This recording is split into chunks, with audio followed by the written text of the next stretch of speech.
Chers compatriotes, il est important ce jour de faire le point sur la situation globale de la pandémie Covid-19 qui a déjà connu 2 vagues en République démocratique du Congo depuis le 10 mars 2020.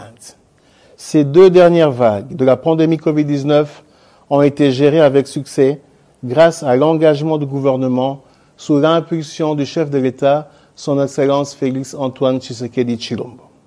Ce succès n'aurait pas été possible sans votre civisme, sacrifice et respect des mesures édictées par les autorités politiques et sanitaires.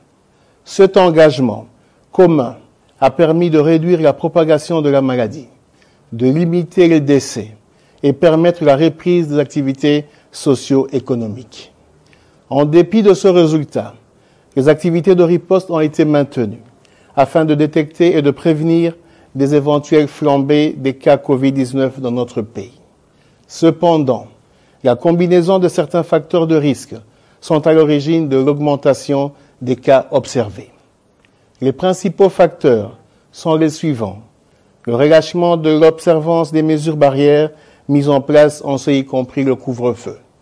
L'importation des cas suite au mouvement des populations au niveau de nos frontières. Une faible couverture vaccinale contre la Covid-19.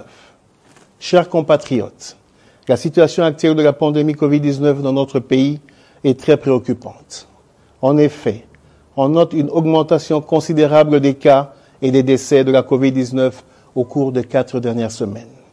De ce qui précède, en ma qualité de ministre de la Santé publique, Hygiène et Prévention, j'annonce officiellement la survenue de la 3e vague de la pandémie Covid-19 dans notre pays, avec la ville-province de Kinshasa comme épicentre. C'est ici l'occasion de rappeler à toute la population de respecter strictement toutes les mesures actuelles et celles qui pourront être prises ultérieurement pour juguler cette crise sanitaire.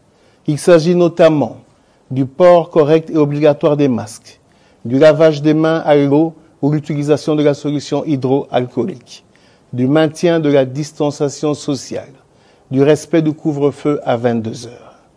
En complément à toutes ces mesures précitées, la vaccination reste un moyen efficace pour protéger la population et notre économie.